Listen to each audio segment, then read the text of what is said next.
Thank you all for joining us here in person as well as on Zoom.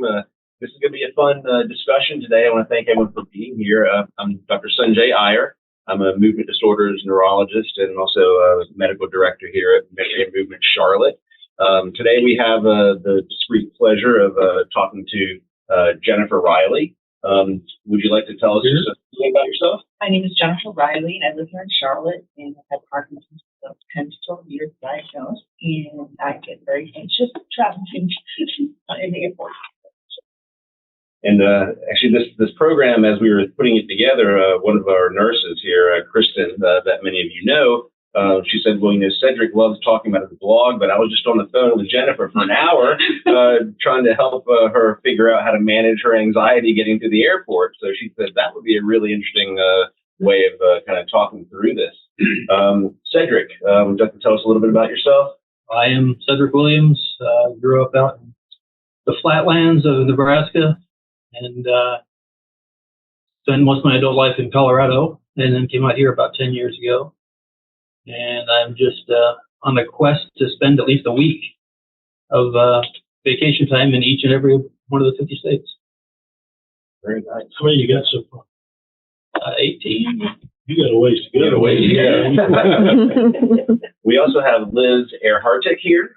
She's the civil rights specialist lead and the ADA coordinator at the Charlotte Douglas Airport. How did you land in a role like that? Yeah. I was lucky enough to get an internship at the airport before I graduated undergrad, and we were organizing our roles, and we decided to make a civil rights team specifically so we could put more focus on accessibility, and I just interviewed really well. And of course, we have Dr. Charles Edwards II, Chuck as we affectionately call him. But Dr. Edwards, tell us a little bit about yourself as the founding physician for Memory and Movement Charlotte. My name's Chuck Edwards, and I'm from Charlotte. I started, I did cardiac surgery here in Charlotte for almost 30 years, and then I had my parents both had dementia, which prompted me to start this clinic. This is our 10th anniversary coming up December 13th. And it's been amazing. My wife and I, Mary and I, started it. And basically that's it. Okay.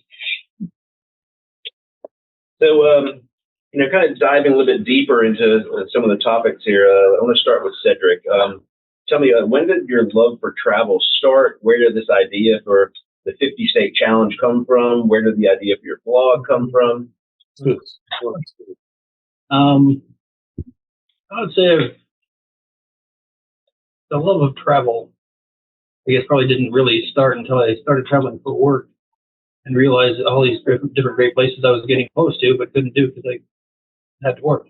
And that wasn't until I was about 33, I think, that I had my first job where I was traveling for work.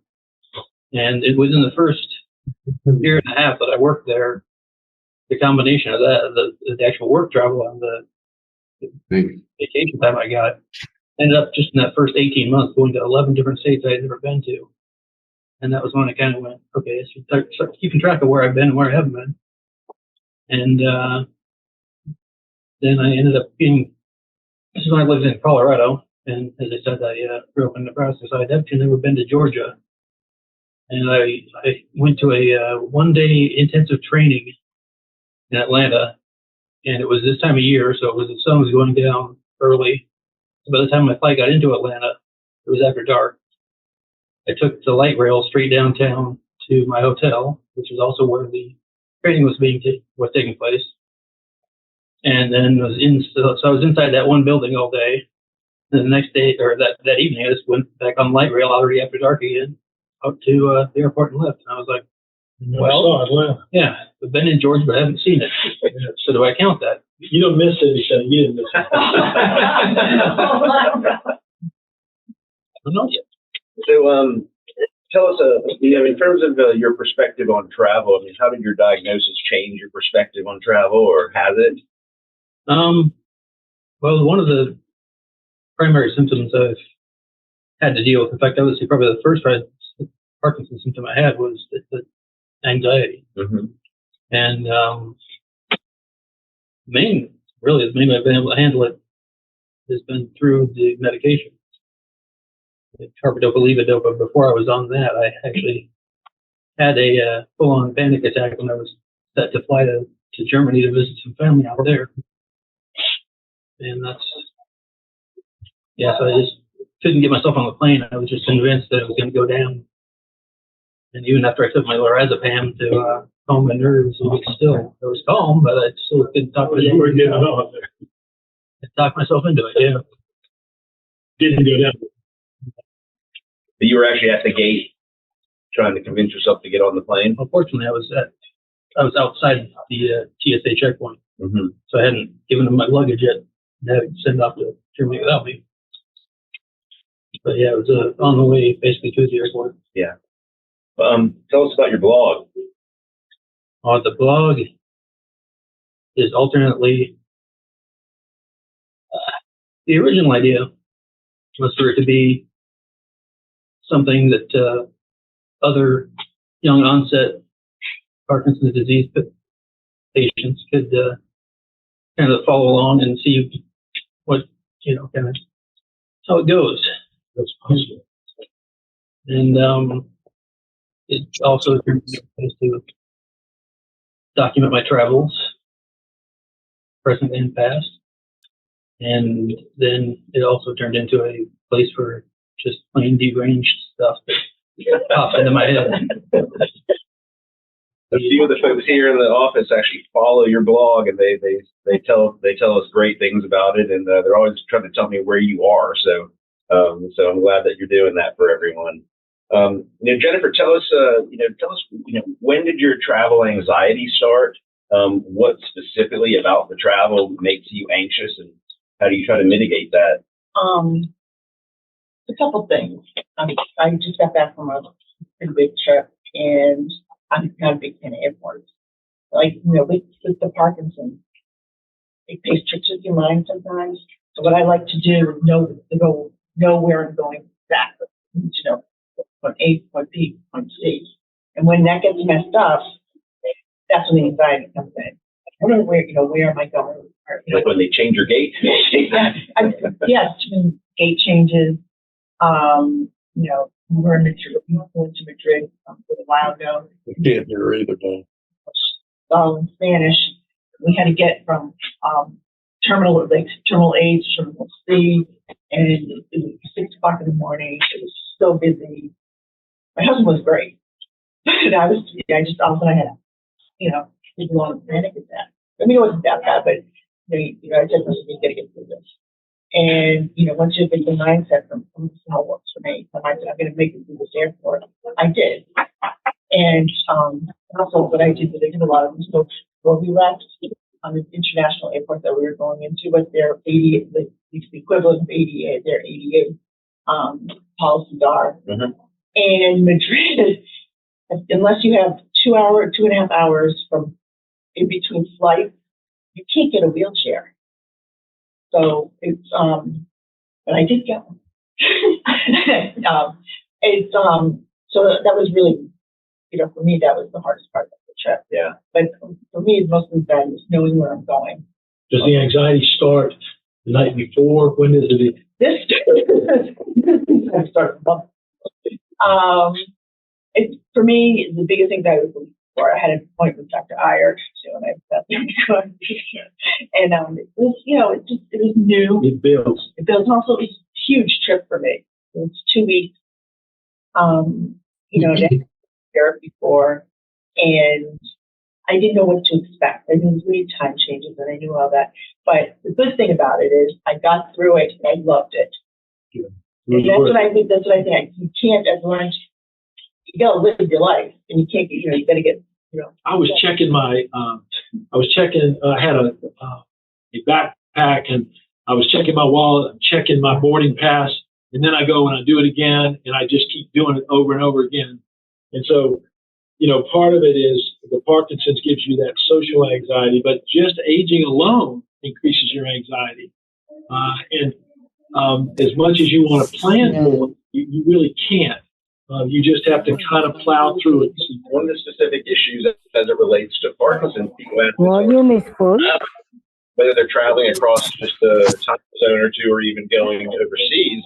The mainstay of treatment, the levodopa, it works for about 4 hours. People are used to taking it every 4 hours on the dot when they're going through a regular day. Well, what do you do when you're traveling and when you land somewhere and 4 o'clock's not 4 o'clock? It's something else. Yeah, and so just before you want to go to sleep. You got to think about when you're going to be taking it. But I always tell folks, every 4 hours, even throughout the flight, and when you land, you kind of stay on the 4 hours. Once you go to sleep, start the day fresh the next day, and then that's how you kind of get through it. But we have a lot of discussions with our patients around, your medications and how do you adjust it, and when do you take it, and things like that.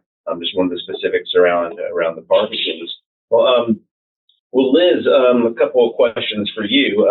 So a lot of our patients are on various medications, or they may have different pumps, or whether they're an insulin pump. We're soon in the next year or so, we're hoping to have some pumps for Parkinson's with different medicines, and their deep brain stimulator devices and things. So with patients who have these types of things, what kind of paperwork do they need to carry on their person, or how do they navigate that when they get to the airport?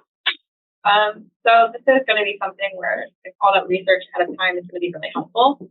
And airlines might have different requirements for that. The TSA is going to be your first thing to tackle with going through security and seeing what can you put in your check-in bag, what can you put in your carry-on bag, things like that. The TSA has a really great database of very specific answers to questions about medications, about devices, what you can't have. If you medically necessary liquid medication, you can take more of that than you could take a shampoo and things like that. The devices, same thing. Like oxygen, for example, you can take that with you to the gate, and you can have that up until then. So paperwork, like if you have a service animal, there's going to be a form to fill for that. But you can look it up online or contact your airline to ask them specific questions so that you have everything that you need. People with different devices, especially in our world, the deep brain stimulators and things like that, they often wonder, am I going to set the security? And that's not necessarily the case. It shouldn't set it up. But when you have a medical device like that, typically the company will give you it's like a credit card with the serial number of your device. You just got to keep that with you, and that way you can show it to them. I have a pacemaker, I have a DBS, I have whatever. So important to know that. How do people go about if they need wheelchair service? How do you set that up? So wheelchair service in the United States is going to be provided by the airline. So I think the easiest way to do it is when you're booking your flight, there will be a little box there that'll say something like special assistance or wheelchair service. You have sometimes different conditions or needs listed too. You select what's applicable to you. And even if you do this later after you book and you go online and you manage your trip and you add it or you call the airline, they're going to add that information to your passenger record locator number. It's usually the confirmation code, 6 letters, and that's going to tie that information to you as you go through the airport. So that's the easiest way to do it. You can also request a wheelchair on the spot if you go up to the airline ticket counter and request it. We would just suggest that you request it in advance, usually at least 24 hours. They will give you one if you ask for it last minute, but it's kind of a data thing where they're looking at how many passengers have requested this. That's how they pick how many staff members they're going to have for that day. So requesting in advance is going to help logistics and you not wait as long. And then if you're picking up someone at the airport who has wheelchair service, is there a certain area where you go to pick them up? Yes. So when you have wheelchair service at Charlotte Airport, you're going to have a wheelchair attendant with you that's going to help you throughout your journey. And when you arrive at the airport, they'll take you to baggage claim. They'll be able to get your bags. And then outside on the curb, there is a little special area. Everything's kind of sectioned off down there. You know where to go, and there's a special area that your wheelchair attendant will take you. Okay. And once you're in the airport, thinking about people who may have some physical, impairments, Is there any way to help if they need to use the restroom, for example? Mhm. So with that wheelchair service, if that's what you're getting, you are going to be able to ask your attendant to go to the bathroom or go to concession, go buy a t-shirt, things like that, and they'll help you with that. And now some of our families, are struggling with cognitive impairment. What happens if the spouse who doesn't have cognitive impairment has to go to the bathroom? Is there a way to have someone watch the person with the issue so they don't wander off, or should they? If you're using wheelchair services, there is going to be that person that's with you anyway, so that's the best case scenario. Okay. If not, you could make the request to have an escort. You can send them without wheelchair service to be with you. There are also other options if you really want to make sure that you're covered or that have very specific assistance. You can book things like a concierge service that will basically send someone in at any point of your journey, even if it's just a layover, and they'll stay with you and they'll assist you through that. And the concierge service is something you can set up through the airline when you're booking your travel? The concierge service is separate. There's a separate company, and that's a paid service, so that's going to be different from what the airlines are offering. Okay. But if you really wanted that peace of mind, that dedicated specific person, that's an option as well. Can everyone hear me okay? Yeah. Hi, I'm Jessica with Prospect Airport Services here at the Austin Airport. So just super quick for you all, if you book a wheelchair service, the attendee will leave the person. But if you have someone with a cognitive disorder, you're going to want to book a DPNA service. That means the attendee will not leave that person at any time. They'll ensure they go to the restroom with them, go to the gate with them, and they'll sit at the gate until that person gets on the aircraft. So it's just a different type of service. What was that called again, Jessica? It's a DPNA service. And every airline, it's the same code for every airline. So if they choose that one, that means that personnel will stay with them their entire trip. So when you're making your booking, you ask for DPNA, or you just say the person has a cognitive? So when you're making your booking, you can request, it has a list of what you can request, essentially an assistant, a meet and assist, a wheelchair, an aisle chair. That's when the person has to be lifted out of the aircraft. And there's another section that says DPNA. That means that we'll assign a specific person to go pick up your loved one or you if needed. And they'll take you to a restroom, to a restaurant stop, and to your gate. But instead of leaving you, they'll stay at that gate with you until you board that aircraft. In addition, if you have over 2 hours of a layover, they will bring that person up to a specific room for DPNAs where they can sit comfortably in a couch or anything like that before their boarding. So they're not out in the open with all the chaos going on. And that's only with 2 hour layovers. What specifically does DPNA stand for?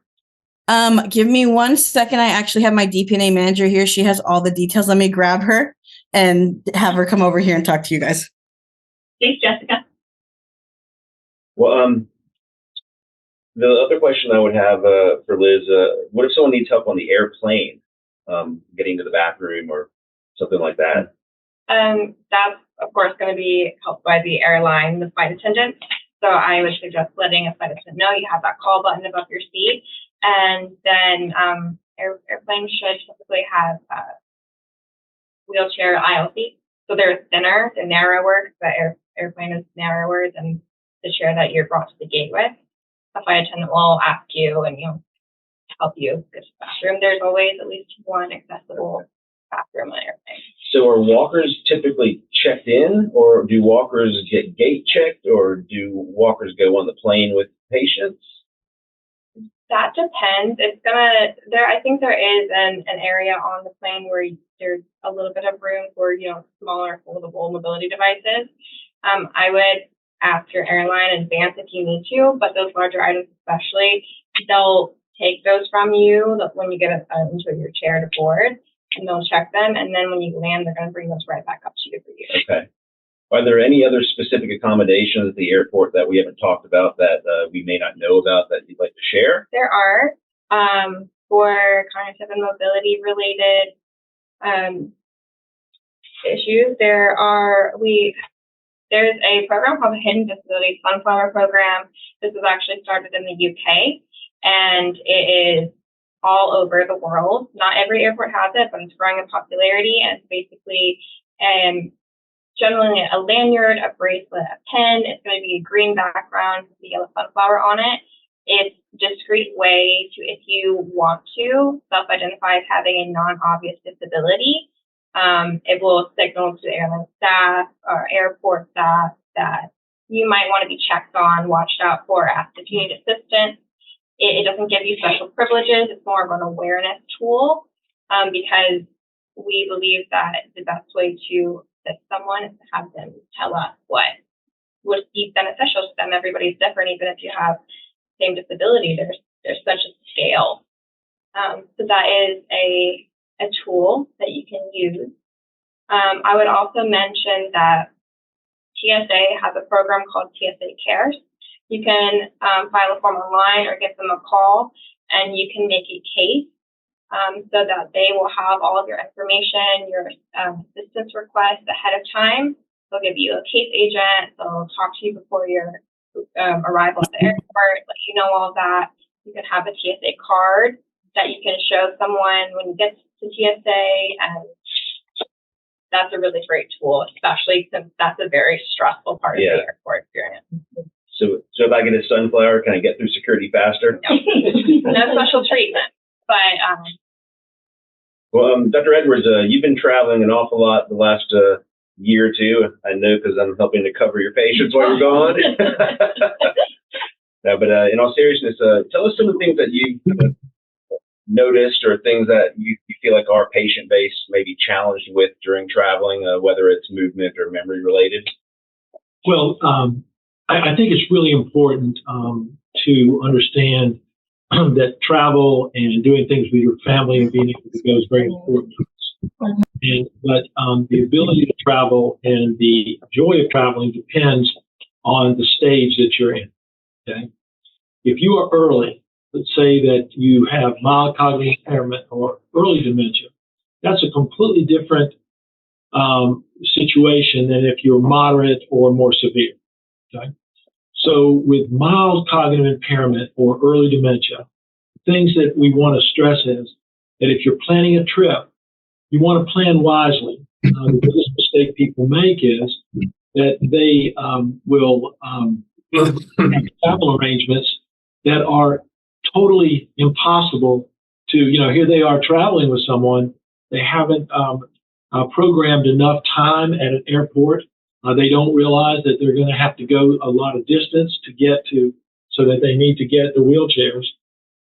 Also, on any given day, when you're in this country or wherever you are, there's a tendency to overbook. That we want to do this at 9 o'clock, this at 11 o'clock, this at 1 o'clock, and what happens is fatigue comes in. When you have fatigue, it automatically will translate into anxiety, and anxiety is what you don't want if you're traveling. Okay, so there's a couple of things. The time of year you travel. If you have someone that's got cognitive impairment, the last place you want to be is Thanksgiving at the Charlotte Airport. Did y'all hear about what happened there? I was there. I had to pick up my granddaughter on Wednesday night, and it was about 2 o'clock in the morning, and they closed the arrival ramp, and so everyone had to go on the departure ramp. It was an absolute catastrophe. Traveling at certain times is not smart. The other thing is, if you're traveling with someone that's impaired, that has any kind of cognitive issue, it's always good to have another person there. Let's say that you're going to go to New York City and you have a granddaughter or a grandson that's home from college. Pay for them. I guarantee you, take them with you. All right. Even a younger child, an 11 or 12 or 13-year-old, they get to go with their grandparents or their, and they get to be alone with you. But also they grow because they have the responsibility of helping someone that's a family member that needs help. So use the resources that you have. But if you can get another person, it makes all the difference in the world. If you're in that airport and you have to go to the bathroom, okay, it doesn't. The world has changed. You just go right in. It's easier, obviously, taking a female into the male than a male walking into the female, although that's getting less racy as, we're going along. But don't let that, don't let an accident happen just because you're afraid to go in to the bathroom, all right? The second thing is with the middle stages. What happens is that, for instance, we have people, two families that have gone on river cruises, and when you are traveling, you don't hydrate. And the reason why you don't hydrate is because you don't want to get up and pee all the time. So what happens is dehydration leads to confusion, especially in the middle stages. So we've had two couples get sent home on a river cruise because they were in a certain area and the patient was confused and the caregiver was off doing something else. If you're on one of those cruises and you're confused, they're going to take you off of it because they're afraid you're going to end up in the drink. Okay? So you just have to be very careful about hydrating and making sure that people get their medications. Late stages, story. I had a couple that they owned a company, and they were extremely wealthy people. I mean, I'm talking hundreds of millions of dollars. And the patriarch had significant dementia, and the solution by the wife was to try to take him all over the world to see if they couldn't keep this going. They've got all this money, and they're running out of things to do.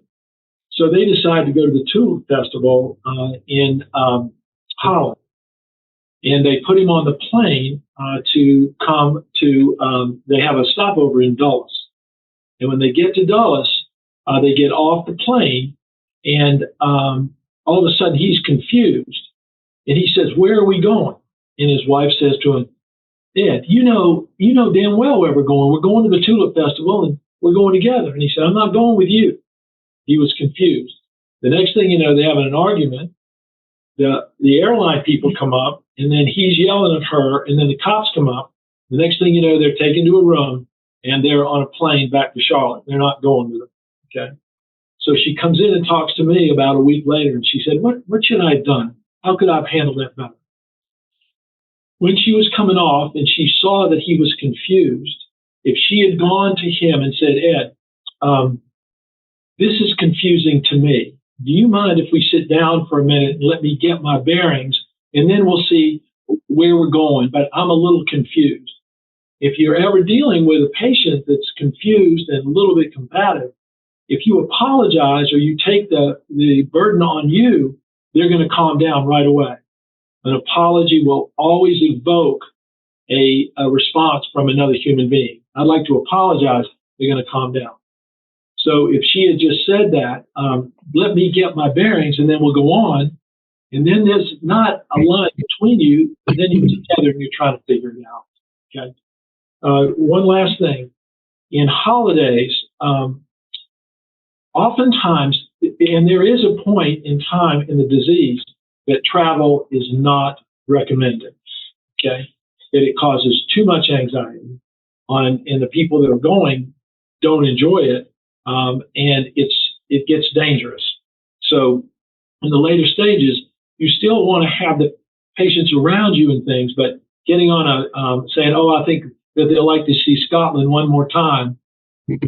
No. Okay, it comes to the point where, no, this is not a smart thing to do. We'll just try to make a life out of what we have left. But let's talk about Christmas. When you are entertaining people, when you think that mom or dad wants to still be with you at Christmas, there's a couple of things that you can do to make sure that this is a good situation. One is shorter intervals. Coming and saying, "We're going to be in Thanksgiving, we're going to arrive at 9 o'clock and go home at 9 o'clock.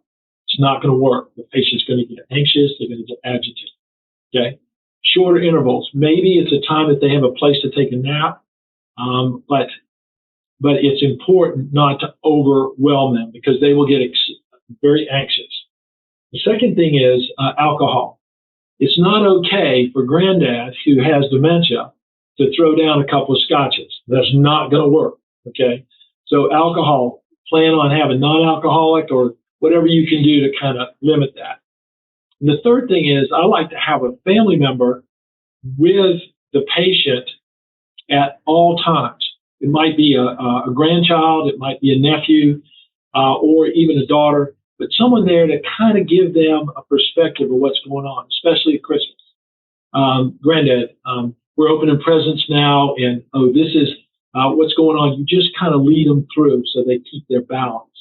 So we can still have a really good time, but we have to think ahead.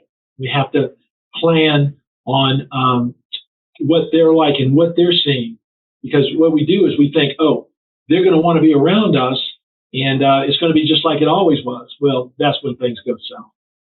Do you have specific recommendations when people say, well, how do I, we can't avoid the fact that there are going to be a lot of people at the airport. How do I help my husband, or how do I help my spouse cope with the fact that there are going to be a lot of people, strangers, the anxiety that comes with that, and how do you advise them? Well, I like to travel with a companion or another family member. I like threes. Yeah. I like threes. Okay. And it just makes all the difference in the world, because in the middle stages and the late stages, you can't leave them alone. You think you can. You say, oh, I'm just going to pop in here, and you come out and they're gone. They're panicked. They don't know where you are, and they go look for you. So it is exhausting because you're always thinking about what the dangers are. But having another person there is, and companions, oftentimes people love to travel, and the people that you travel with, you will get to love them. Okay, they'll make your job a lot easier. But I like troops. Well, I think we had a number of questions that were sent in, and we can go through some of those, and also we can check the chat box for ones that have popped up since.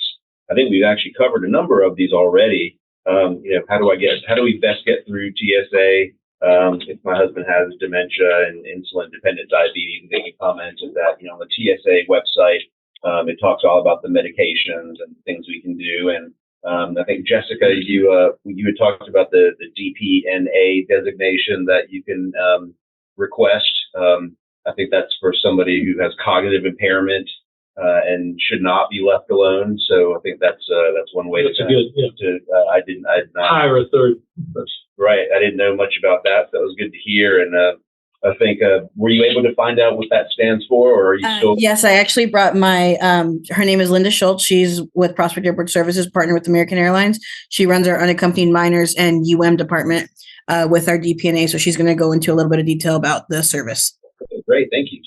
Hi, guys.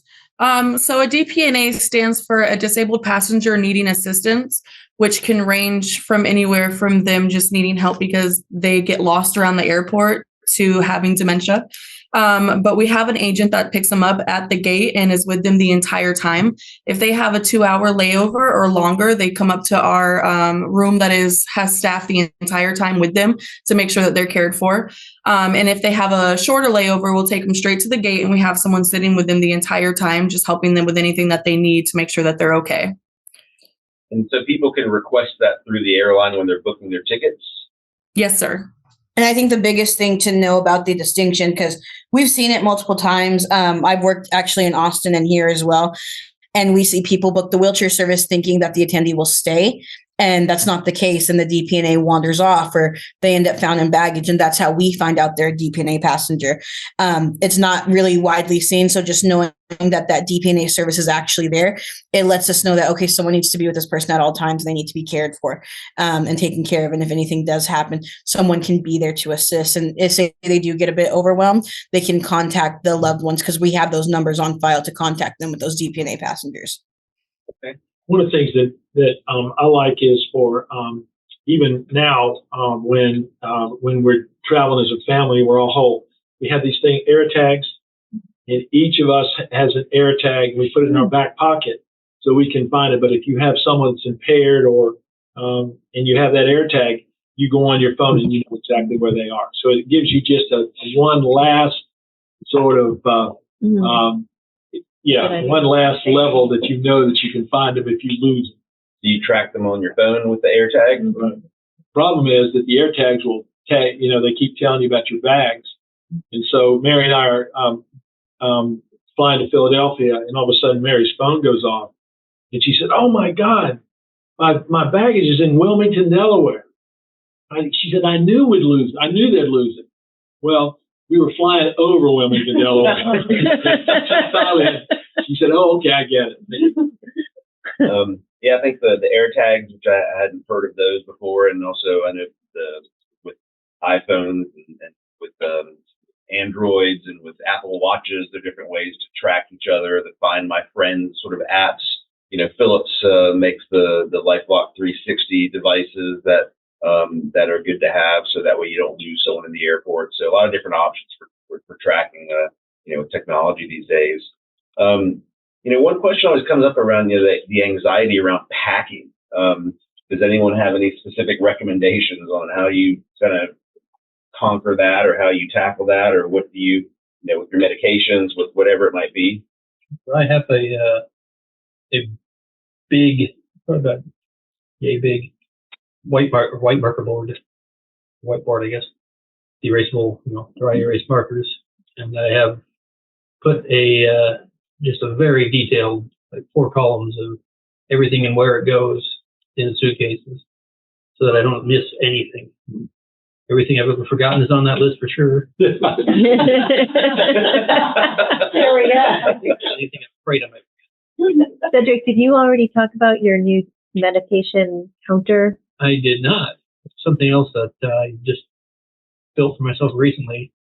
Just a spreadsheet that enables me to add up all the pills that I have in the different stashes around the house, and just to make sure that I have enough to cover the trip. And this is, you can download this from your blog, right? Yes. I learned something interesting. One of my patients was going to India for 4 months, and they wanted a 4-month supply of their medication. The insurance company denied it because they said, well, you just had it filled. We're not going to give you another 4 months. They explained the situation, and so they contacted us and said, I just had to sign a sort of thing. It was called sort of a travel, some sort of a travel deferral or something. But they then gave 4 months supply of the medication to the patient, so they were able to go and not have the worries. One of the questions was, can you get a prescription filled while traveling in Europe if your supply is low or if you lose it? We're not able to prescribe medication in Europe, but in different situations, kind of going to a pharmacy and telling them, I've got Parkinson's, or I have diabetes, and I lost my insulin, or I lost my levodopa. How can you help me? They can advise you as to what to do. We've been in situations overseas where that's happened, and so they're usually very helpful. Most people aren't trying to abuse things like insulin, and so it's just important to know that. Go to a pharmacy, but they can always instruct you on what to do. They will fill it. Carry a list of your medications, okay, separate from the medication, and also keep your medications with you. You don't pack it; you put it in your backpack, and you carry it with you, because if you get separated, that's pretty easy. But if you go in and you say that this is my prescription, I'm on Eliquis or whatever, they're going to do everything they can. Now, the only thing they won't do is narcotics. They're not going to give you narcotics. One of the questions, Dr. Edwards, was we're planning a family reunion in Costa Rica, which sounds really nice. We're working to make it a good experience for my mom and for all of us. Do you have specific suggestions for managing sundowning in a new place? Okay. All right. So again, we go back to stages. All right. So if mom is sundowning, you know that she's not mild. She's moderate or going towards severe. All right. Preventing sundowning. 1 is hydration. 2, fluctuations day to day. 4 things. 1 is hydration. 2nd, if they're diabetic, blood sugar fluctuations. The 3rd thing is medication errors, that we've forgotten to give medications. With the patients don't manage their own medication in this setting. It is the person that's whole manages the medication while they're on the trip, okay? Because they can get confused and they'll take it again. Patients with memory loss don't forget to take their medication. They forgot they took it and they'll take it again. And the last thing is sleep. And of course, what is the one thing that happens with jet lag? So we're going to get some confusion. If there is a pattern of confusion, I would send them, hopefully we would know early, but we use a drug called trazodone, and we give it about a half hour before they start to have the agitation with the sundowning. And 80% of the time it works really beautifully. The problem is 20% of the time we get the exact opposite, and they get jacked up big time. Okay, that's a medical term, jack. I would like to know more about this situation about mom. And are they from Costa Rica? Do we know anything about the details? No. Okay. Because if we're going to use Trezor, I'd like to make sure it's okay before I say it, because I don't want anybody going nuts in Costa Rica. One of the things that I've recommended to families in these situations, when you're traveling, if you're worried about the disorientation or the sundowning, take certain things with you that are very familiar to the individual. Whether it's a favorite blanket that soothes them at night when they're sleeping, or on the nightstand, what familiar items do you keep there? Do they normally have their alarm clock, or do you normally have your wedding photo, or something that helps orient them, that will kind of redirect the anxiety? Music is a great one. Certain people listen to certain types of music when it's time for bed, and to have those playlists or to have those things, I think is another useful thing to do. One last comment on this is that, as I said, there is a point where you think that the person that you're taking is going to be able to have a very positive experience at this, family reunion, and everybody's going to be there, and and there's a point where, the red flag is that they get confused and sundown. There's a potential that they're getting really confused, could ruin this trip for everybody. So we would need to discuss exactly what the reality is and whether or not it's a good idea to go. One of the questions centers around COPD and oxygen requirements, and so you commented that you can take the oxygen tank through security, you can take it all the way to the gate. What happens if somebody is oxygen dependent when they get on an airplane? In some cases, you might want to have your physician write a fit to fly document paperwork to determine that. Now, I'm not a TSA official or anything. I think that it's classified as a hazardous object. Yeah. So that's something I just do way more research into before you consider flying. Okay. Make sure that you know exactly.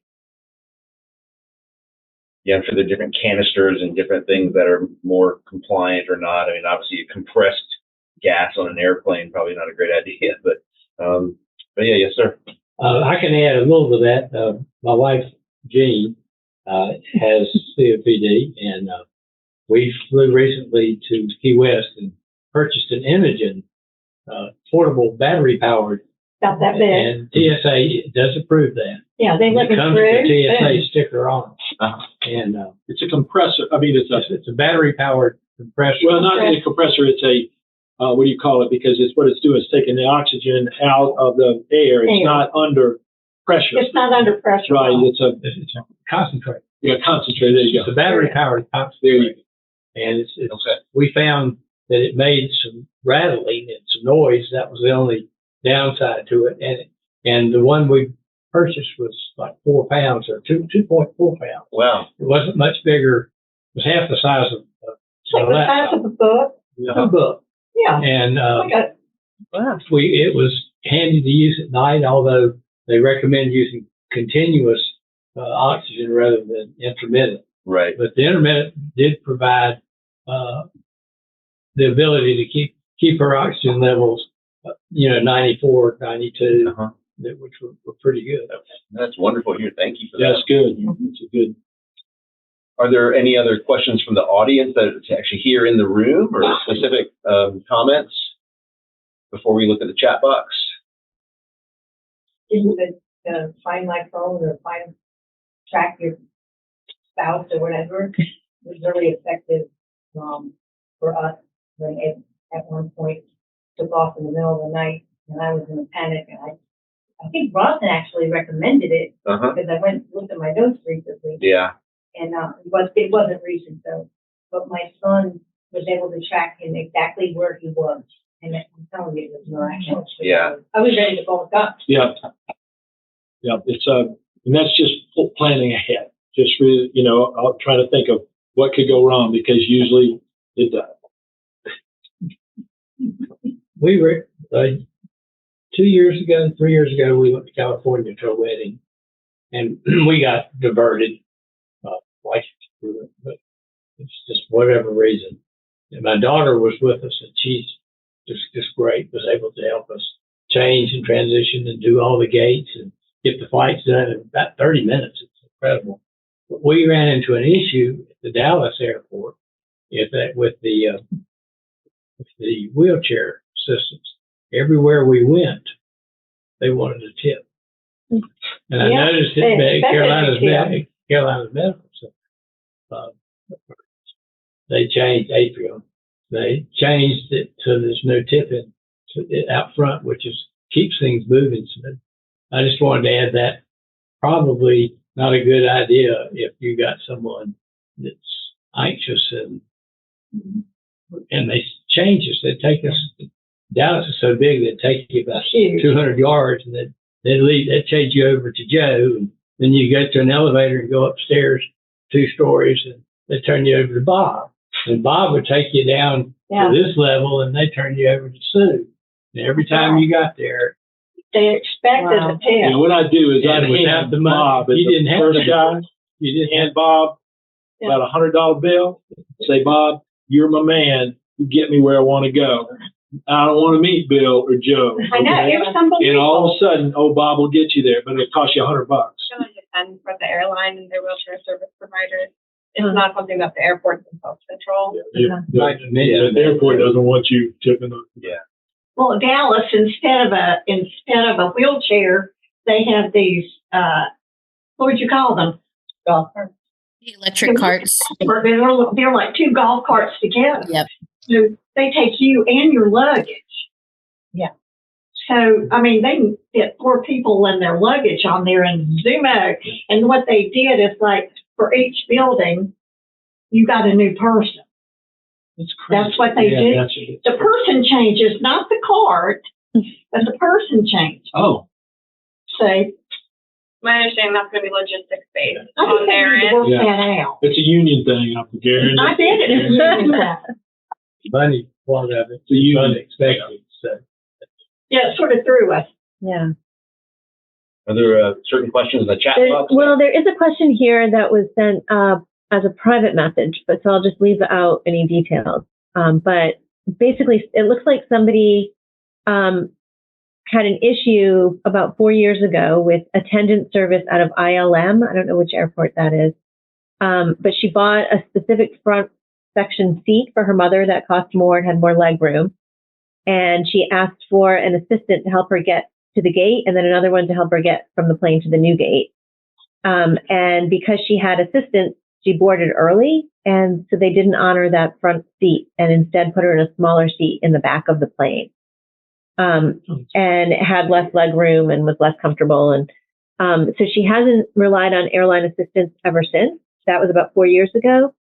And she's hoping this was just some kind of a glitch that maybe doesn't happen anymore. It definitely doesn't sound right. No. I can't fully speak to that because I don't work for an airline, but that doesn't sound right. You can get early boarding if you have disability for any flight. But you get boarded to the seat you purchased, not You should. back of the Is plane. my understanding. Okay. You pay for it. Yes, I think the only issue they would run into is if that person wasn't, say they didn't check luggage or anything like that, and they didn't check themselves in digitally, it can show that they were not checked in for their flight. So their seat can be, when they're looking for someone to sit, if they're not checked in, they could just give the seat away sometimes. Now, while that's rare, it is something that can happen. But it's very seldomly, because once you cross TSA, you also get an alert to the airline. So it's just a bit tricky on that end. A large part of it, as well as when the agents know your seating assignment and you think you're in the wrong seat, if she knew, a large part of it is just speaking up to the flight attendant. Hey, my boarding pass says this, someone's in my seat. That could have been the biggest thing, if someone sat in her seat and nothing was said about it.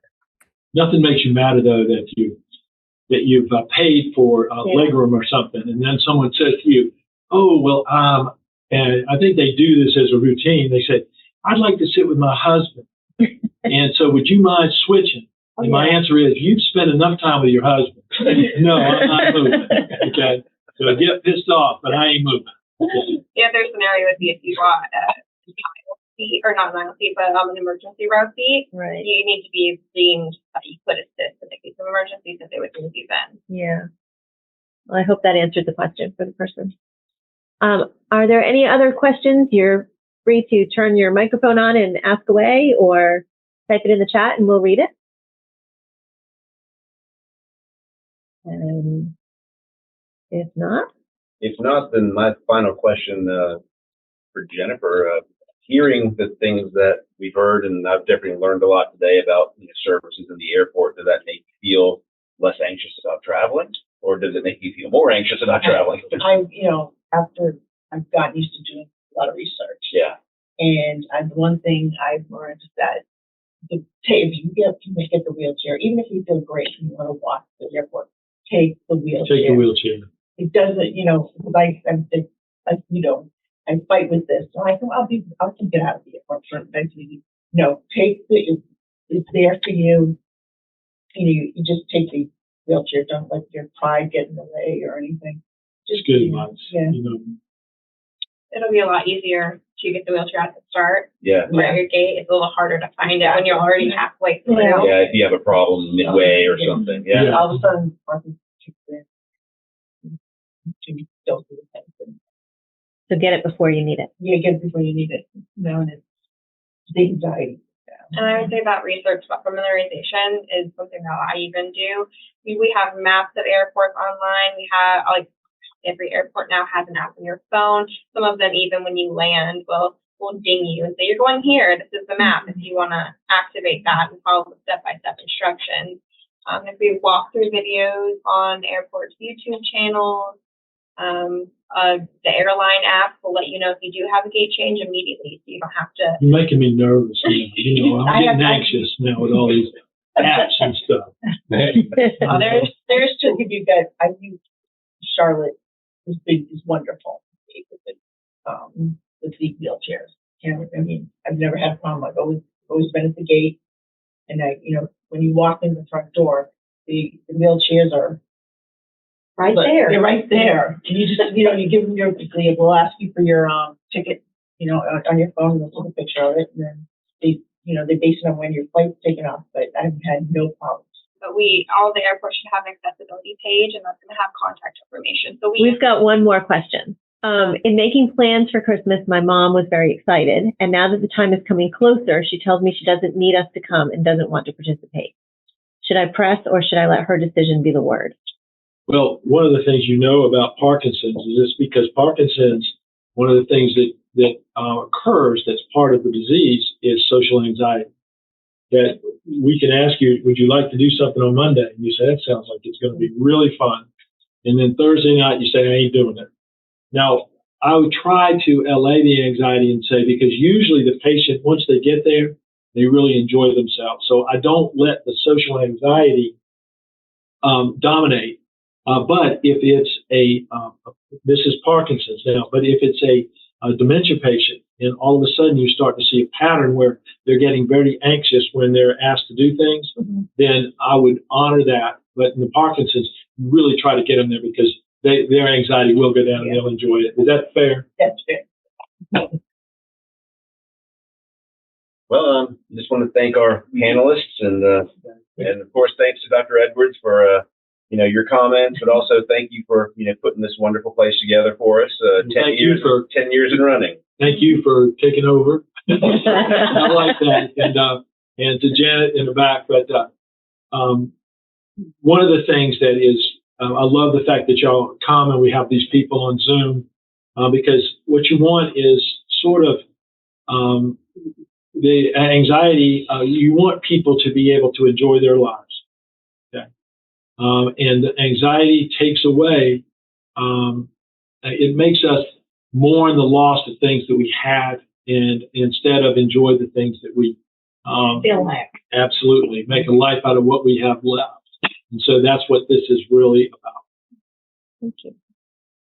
Thank you Thank very you much. all. Thank you. Very good. Thank you. Enjoyed it. Okay.